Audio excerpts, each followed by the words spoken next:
Dozens of handicapped people in Altus want changes after a resident there in a wheelchair was hit by a school bus last week. You saw it here first. The accident happened near the Towers Apartments, where a lot of handicapped people live. It's located at the busy intersection of Commerce and Main.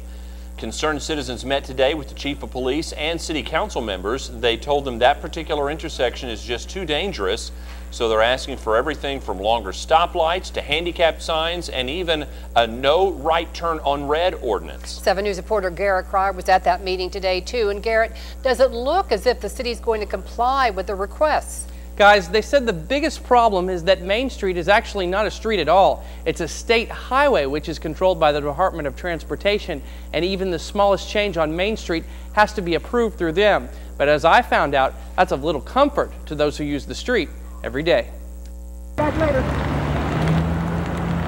AV Rico has to walk across this intersection every day to run errands or get groceries. The problem is Rico is blind, and that can make something as simple as crossing the street a deadly maneuver. For some reason or another, are always there to make their turn at the same time I take off. And there's been 3 times already that I almost got hit, and I even hit a few with a cane. Rico wants the city to stop drivers from being able to make a right turn on red, but Police Chief Mike Patterson says they've asked the Oklahoma Department of Transportation about that before. No dice. Well, it helps vent off a lot of traffic. You don't back up as much when people can make the right turn on red when know where the traffic's coming. So at this intersection here, for example, on a busy day, it'll back up 400 or 500 feet. There are a few things the city can do without ODOT's permission, though.